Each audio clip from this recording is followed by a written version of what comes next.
warahmatullahi wabarakatuh. Selamat pagi adik-adik. Bagaimana kabar kalian? Semoga sehat selalu ya. Nah, jumpa lagi di sini dengan Ibu Rina. Nah, kita di sini akan belajar bersama ya adik-adik. Sebelum kita belajar bersama, mari kita berdoa menurut agama dan kepercayaan masing-masing. Berdoa dimulai. Berdoa selesai. Nah, kita absensi dulu ya. Apakah ada yang tidak hadir, anak-anak? Hadir semua, Bu. Wah, hari ini kalian rajin ya. Tetap semangat terus ya. Nah, sebelum kita memulai pembelajaran di pagi ini, agar lebih semangat, mari kita lakukan tepuk semangat ya adik-adik. Yuk kita mulai. Tepuk semangat. Semangat.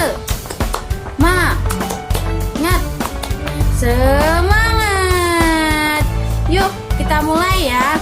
Di sini Ibu akan menjelaskan materi tentang ilmu pengetahuan alam atau lebih yang sering kita sebut sebagai IPA mengenai tema 3 peduli terhadap makhluk hidup, subtema 2 keberagaman makhluk hidup di lingkunganku. Dari materi ini terdapat indikator pencapaian materinya adik-adik. Yang pertama, mengidentifikasi pentingnya peran hewan sebagai sumber daya alam dalam menjaga keseimbangan alam. Yang kedua, mengetahui tentang upaya pelestarian hewan sebagai sumber daya alam. Di samping indikator juga terdapat tujuan adik-adik. Tujuannya di sini yaitu 1. Siswa mampu mengidentifikasikan pentingnya peran hewan sebagai sumber daya alam dalam menjaga keseimbangan alam dengan tepat. Yang kedua, siswa mampu menjelaskan tentang pentingnya peran hewan sebagai sumber daya alam dalam menjaga keseimbangan alam dengan sistematis. Nah, di sini Ibu akan mengambil materi tentang daur hidup kupu-kupu. Ada yang tahu kan kupu-kupu? Tentunya unik sekali dan indah sekali, bukan? Nah, kita mulai ya. Kupu-kupu ini terkenal dengan proses daur hidup yang sangat unik karena kupu-kupu memiliki 4 fase metamorfosis. Yang pertama, fase telur. Yang kedua, fase ulat. Yang ketiga, fase pupa atau kepompong. Dan yang terakhir, dewasa.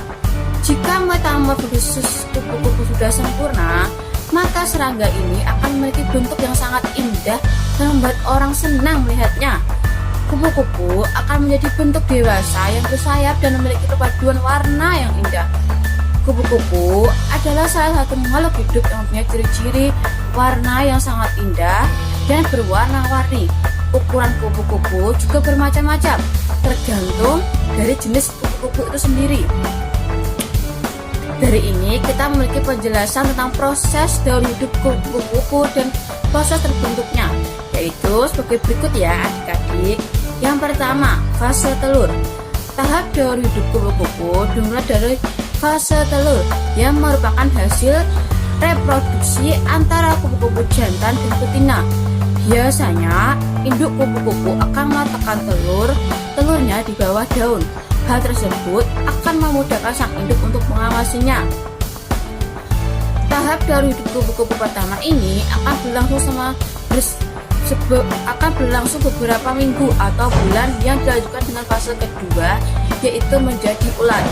Lalu kita ke fase kedua yaitu fase ulat. Ulat ini didapatkan bisa dari tumbuhan beracun dan serangga yang mereka makan. Ketika ulat sudah cukup besar hingga memiliki panjang sekitar 5 cm, maka mereka siap untuk melakukan perjalanan daur hidup kupu-kupu yang ketiga, yaitu fase pupa atau kepompong. Lalu kita lanjut ke fase ketiga yaitu fase pupa atau kepompong. Fase kupu-kupu akan memasuki proses daur hidup yang ketiga berupa pupa atau kepompong.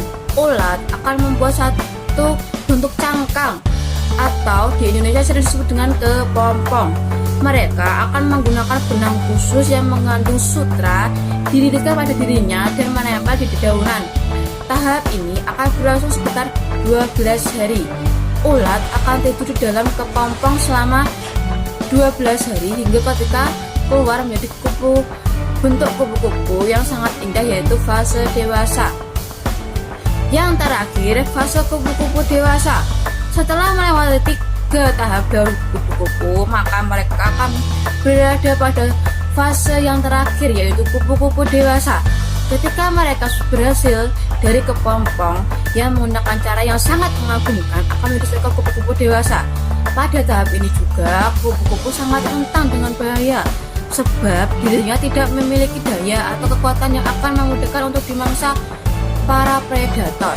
Setelah mereka siap dan mereka memiliki kekuatan, maka akan mencoba merebahkan sayapnya adik-adik untuk pertama kalinya. Setelah semua dirasa normal, barulah kupu-kupu dewasa siap melakukan penggambaran dengan memiliki bentuk warna yang indah. Nah, itulah proses-proses dan daur hidup dari kupu-kupu adik-adik. Nah, di sini Ibu ada pertanyaan adik-adik.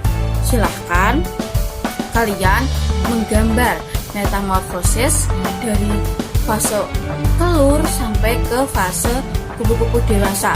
Nanti kita kumpulkan tugasnya di WA group ya adik-adik. Nah, sekian dulu pembelajaran di pagi hari ini. Kurang lebihnya mohon dimaafkan. Semoga bermanfaat dan sampai jumpa di pertemuan berikutnya. Wassalamualaikum warahmatullahi wabarakatuh. Sampai jumpa. Terima kasih adik-adik.